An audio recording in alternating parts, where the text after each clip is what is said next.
Welcome to DataGenX. Today we will see how we can optimize the quality of clinker and ultimately how we can improve the strength of our cement. So in this journey we will first see what are the clinker modules and clinker composition. Next we will see mineralogical composition and properties of clinker phases that are responsible. Along with that, the influence of minor elements, how they play the key role. After that, we will see the influence of alkali sulfur, and the next step is the clinker mineralization, how we can achieve the clinker optimization process by clinker mineralization. And after that, are there any process conditions that improve the clinker quality optimization, that we will see. And under that, first of all, we have the clinker and its composition and modules. Okay, so what is basically a clinker? Cement clinker is a solid material produced in the manufacture of Portland cement as an intermediary product. You all know very well the definition of particular clinker. जैसा कि आप सबको पता होगा कि clinker की हमारी definition ये है कि क्लिंकर एक सॉलिड मटेरियल है जो कि एक इंटरमीडिएटरी प्रोडक्ट है जो कि सीमेंट बनाने के लिए यूज़ होता है. Then we have the major composition of clinker as the oxides which are CaO, SiO2, Al2O3 and Fe2O3, and these contribute about 95% of the total chemistry. हमारा lime, silica, alumina and iron ये 95% of the total chemistry of clinker का contribute करता है. और इसमें जैसा कि आपको पता ही है कि लाइम सेचुरेशन जो कि एक रेंज इसकी टिपिकली हम लोग सेट करते हैं 94 से 98, एंड इसका फॉर्मूला है LS equal to lime upon silica plus alumina plus iron into 100.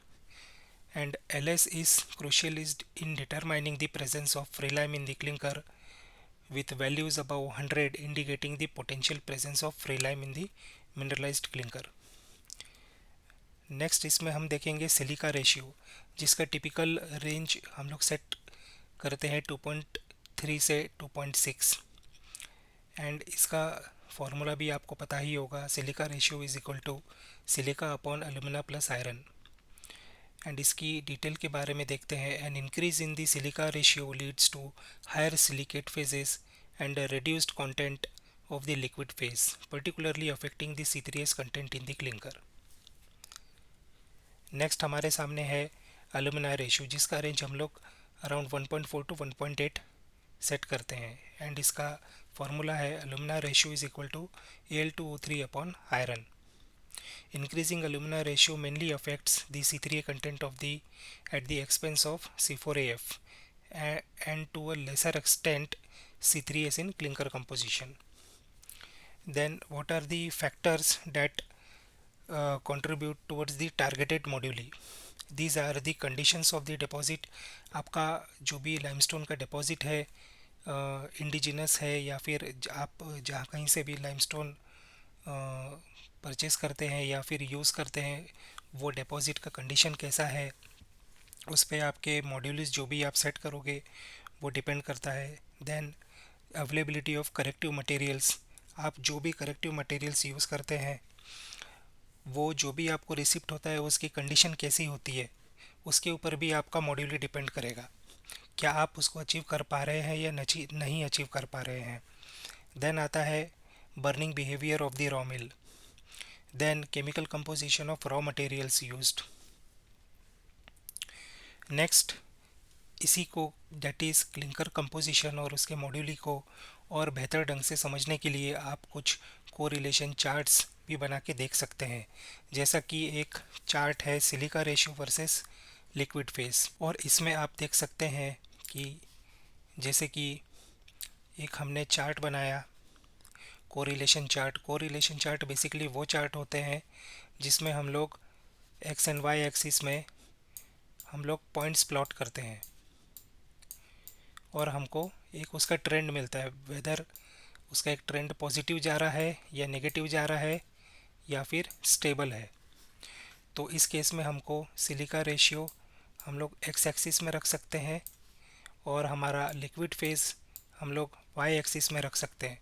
और हमारे जो भी डेटा और पॉइंट्स यहाँ पे प्लॉट होंगे उसमें हम देख सकते हैं कि इसका ट्रेंड कैसा जा रहा है, पॉजिटिव जा रहा है यानी कि सिलिका रेशियो बढ़ने से क्या आपका लिक्विड फेज बढ़ रहा है, या फिर नेगेटिव जा रहा है जैसे कि सिलिका रेशियो बढ़ने से आपका लिक्विड फेज कम हो रहा है। यह आपको देखना पड़ेगा।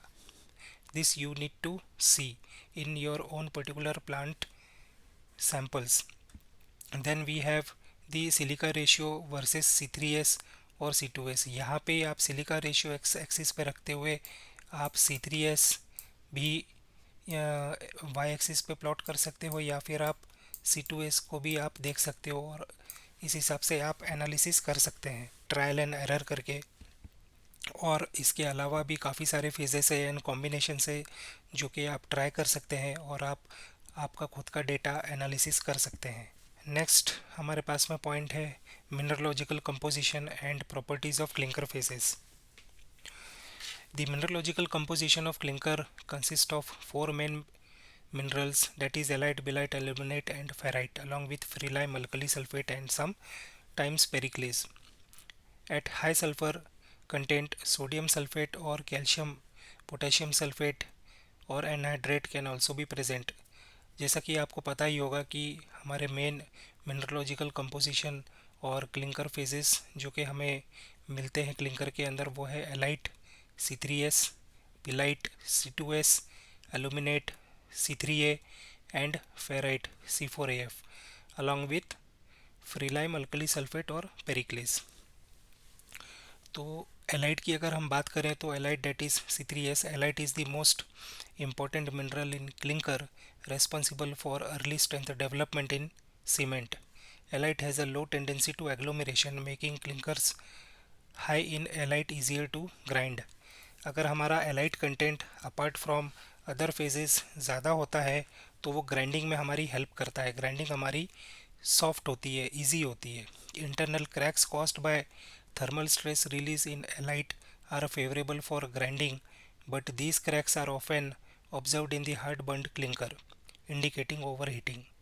और अगर हमारा ओवर हीटिंग भी अगर क्लिंकर में किलन में हुआ है जिसके वजह से एलाइट के अंदर थर्मल डिफ्यूजन की वजह से क्रैक्स डेवलप होते हैं तो ये भी हमें ग्राइंडिंग में हेल्प करता है, पर्टिकुलरली एलाइट की अगर हम बात करें तो। Next we have belite that is C2S। Bilite is another significant mineral in clinker. It hydrates more slowly than halite but contributes to the long-term strength development of cement। आपको जैसे कि पता ही होगा कि halite हमारा अर्ली स्ट्रेंथ डेवलपमेंट में help करता है और belite long term date is 28 day strength में हेल्प करता है ग्रो करने में। When present in clusters makes the clinker hard to grind, thus increasing the grindability। अगर बिलाइट हमारा क्लस्टर्स के फॉर्म में मौजूद है जो कि हमें क्लिंकर माइक्रोस्कोपी करने के बाद में पता चलता है तो हमारा क्लिंकर जो है हार्ड ग्राइंड कहलाता है, उसकी ग्राइंडेबिलिटी बढ़ जाती है। Hard burn clinker shows well formed striations under the microscope. Next we have the aluminates. Aluminate is a major phase in clinker that can influence the early setting time of cement. It reacts quickly with water to form ettringite, which can affect the workability and strength development of cement। जब हम aluminate को हम microscopic analysis करके देखते हैं microscope के अंदर में तो बेसिकली हमको दो टाइप के एल्यूमिनेट्स मिलते हैं। एक होता है ऑर्थोरोम्बिक जो कि अल्कली एल्यूमिनेट कहलाता है और जो कि हाईली रिएक्टिव होता है जिसकी वजह से सेटिंग के प्रॉब्लम्स पाए जाते हैं। और सेकंड होता है हमारा क्यूबिक जो कि जनरली हमें क्यूबिक एल्यूमिनेट ही मिलता है। और मेजर डिफरेंस ये है कि जब हमारा अल्कली सल्फ़र रेशियो 2 या उससे ऊपर जाता है तब हमको ऑर्थोरोम्बिक एल्यूमिनेट्स मिलते हैं और अदर देन डैट हमको क्यूबिक एल्यूमिनेट्स ही मिलते हैं। बहुत से प्लांट की केसेस में ये फिगर थोड़ा सा वेरी भी कर सकता है based on the proportion of alkalis and sulfur। Next we have the ferrite C4AF। Ferrite is another mineral phase in clinker that contributes to the color of cement. It hydrates slowly and can influence the setting time and sulfate resistance of cement. Amount of ferrite needs to be checked by XRD on or microscopy when kiln is fired with 100% petcoke. Petcoke से fire करने के बाद में हमारा aluminate content actually कम हो जाता है थोड़ा बहुत, जिसके वजह से अल्टीमेटली फेराइट कंटेंट इंक्रीज होता है या फिर इंक्रीज हमें इंक्रीज्ड परसेंटेज में मिलता है, और जो कि हमें पर्टिकुलरली एक्सआरडी या फिर माइक्रोस्कोपी के थ्रू पॉइंट काउंटिंग के थ्रू ही हमें पता चल पाएगा, बॉक कैलकुलेशन से हमें पता नहीं चलेगा. Next we have the alkali sulphates. Alkali sulphates such as arcanite, calcium langbeinite, aphthitalite, thenardite and anhydrite are common in clinker and can influence the reactivity and strength development of cement. They have a significant accelerating effect on the rate of early hydration, enhancing early strength development in cement. However, this may lead to a reduction in the late strength. Alkali sulphates हमारे early strength development में help करते हैं और ये एक हमारा late strength को reduce करने का भी काम कर सकता है. Next we have the free lime. Excessive free lime in clinker can result from incomplete reactions in the kiln, insufficient burning temperature or inadequate homogenization of the kiln feed. Free lime in clinker has a favorable effect on grindability, aiding to grinding process. Free lime हमारा grinding में help कर सकता है, but इसके other negative effects भी होते हैं. Periclase. Periclase is abundantly present in clinker with high MgO content and can influence the properties of cement. Periclase जो कि जिसका कंपोजिशन बेसिकली MgO कहलाता है, जो कि अगर आपका लाइमस्टोन डिपॉजिट डोलोमिटिक है या उसमें डोलोमाइट पाया जाता है तो आपको पेरिक्लेस मिल सकता है आपके क्लिंकर में. Then the specific properties and effects of periclase in clinker are dependent on its concentration. अगर हमारा पेरिक्लेस क्लिंकर में अंडर दी माइक्रोस्कोप जब हम देखते हैं और अगर पेरिक्लेस हमारा स्कैटर्ड फॉर्म में मिलता है तो उसका उतना इफ़ेक्ट नहीं होगा, जबकि अगर वो क्लस्टर फॉर्म में होगा तो हमको उसका नेगेटिव इफ़ेक्ट ज़्यादा मिलेगा क्लिंकर की स्ट्रेंथ डेवलपमेंट में. Next we have the minor elements and their influence on the clinker properties.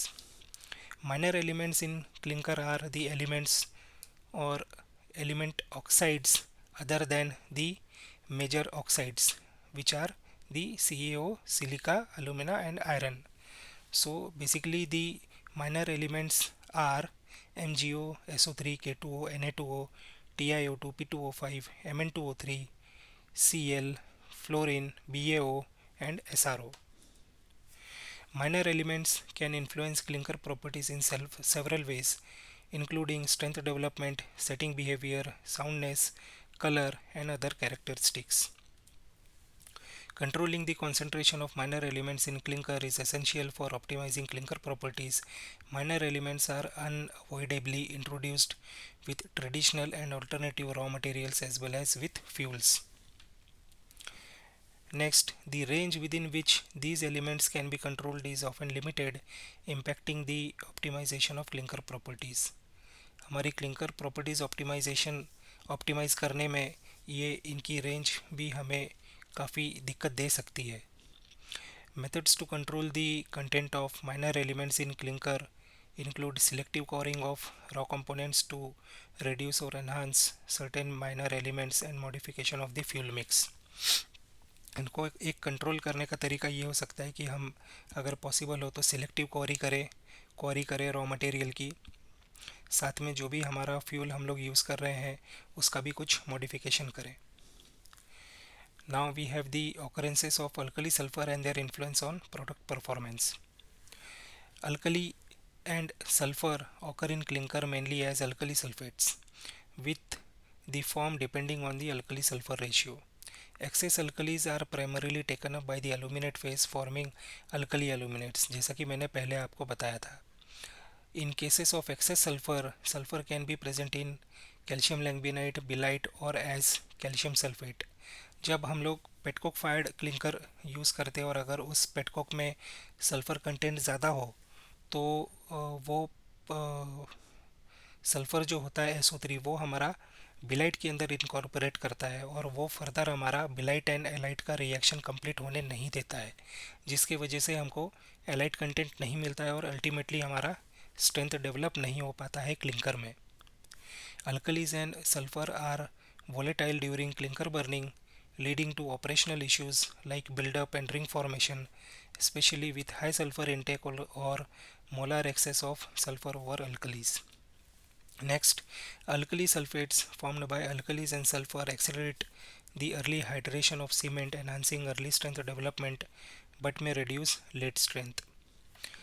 Excess alkalis or sulfur can lead to problematic setting behavior and reduced early strength potential. Alkalis can cause alkali silica reaction in concrete, leading to cracking. Sulfur levels above 2% may reduce late strength potential and require adjustment in gypsum doses. Controlling alkali and sulfur content is crucial for optimizing cement quality and avoiding operational issues. Next, clinker mineralisation and its benefits. अगर हम clinker mineralisation करते हैं तो उसके benefits हमें क्या मिल सकते हैं जिसके वजह से हमारा प्रोडक्ट ऑप्टिमाइज होगा. Clinker mineralisation requires comprehensive planning and supervision during the initial production phase to optimise its benefits. Clinker mineralisation involves the use of fluoride in the raw mix to produce clinker with very high lime saturation, around 101 to 103 or even higher in some cases, and a high alite content. This process enhances the reactivity of clinker, leading to benefits such as decrease in clinker factor and or improvement in cement quality. अगर हमारा ultimately clinker में elite content improve होता है तो हमारा one day strength और early strength improve होगा and automatically हमारा क्लिंकर फैक्टर भी रिड्यूस होगा. तो उसके बेनिफिट्स जो कि हैं कि it the benefits include decrease in clinker factor, improvement in cement quality, increase in production volume, reduction in thermal energy consumption, reduction in specific grinding energy, reduction in production cost, and reduction in CO2 emissions. Next we have the clinker optimization with regards to process requirement. क्या हमारा process में भी कुछ ऐसी चीज़ें हैं जिसकी वजह से हम क्लिंकर को ऑप्टिमाइज कर सकते हैं. तो इसमें हम देखेंगे clinker optimisation with regard to process requirement involves ensuring that the properties of clinker are suitable for efficient processing.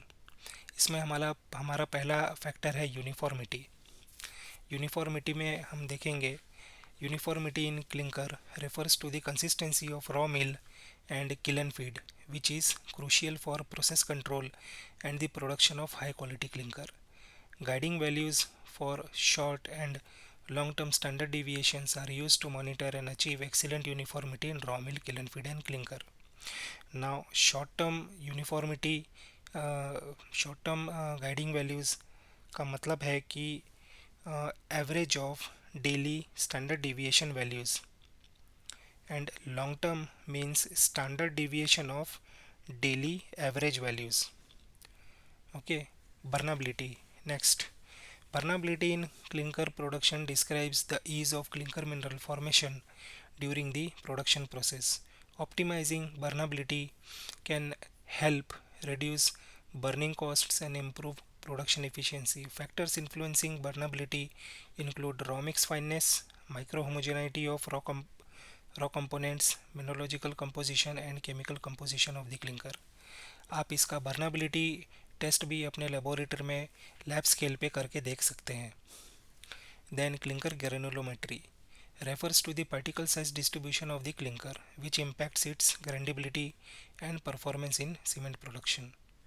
The grindability of clinker is influenced by its microstructure and phase composition. Clinkers are called generally, अगर जब हम सीव analysis करते हैं clinker का, D average clinker हो या फिर आपका स्पॉट सैंपल हो, अगर उसमें 1 mm एंड बिलो पासिंग अगर 25% से ज़्यादा है तो थियोरेटिकली हम उसको डस्टी क्लिंकर कहते हैं.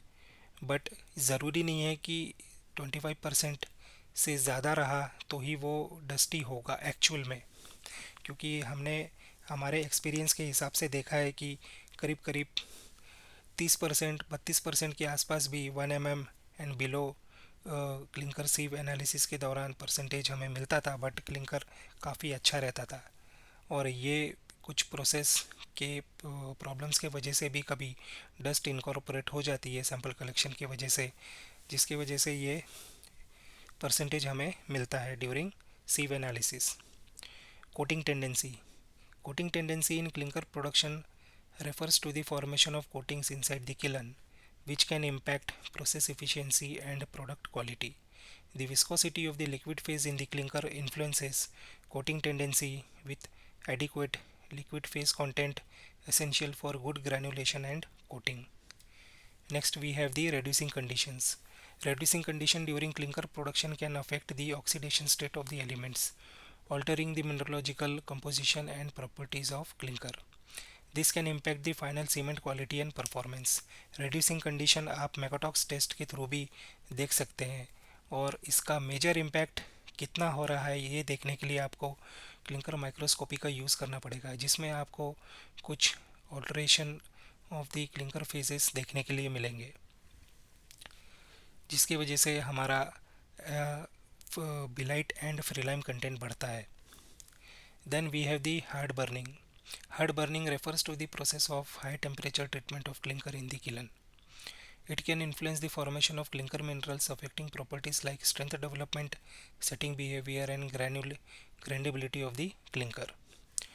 Next, we have the cooling conditions. Cooling conditions are essential for the solidification and stabilization of clinker minerals.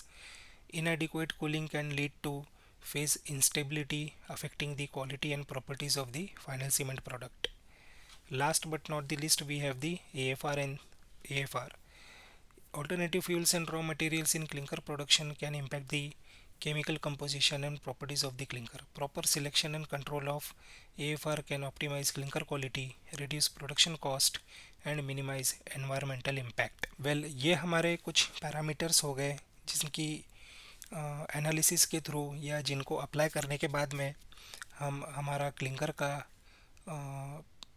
Strength potential increase कर सकते हैं, एंड अल्टीमेटली हम लोग हमारे सीमेंट का, जो कि हमारे नंबर ऑफ़ सीमेंट प्रोडक्ट्स हम लोग बनाते हैं, उनकी हम स्ट्रेंथ इम्प्रूव कर सकते हैं. क्योंकि अगर हमारा क्लिंकर में स्ट्रेंथ इम्प्रूवमेंट रहेगा, या फिर क्लिंकर हमारा अगर अच्छी स्ट्रेंथ का होगा, तभी हम एक अच्छा सीमेंट प्रोडक्ट बना सकते हैं.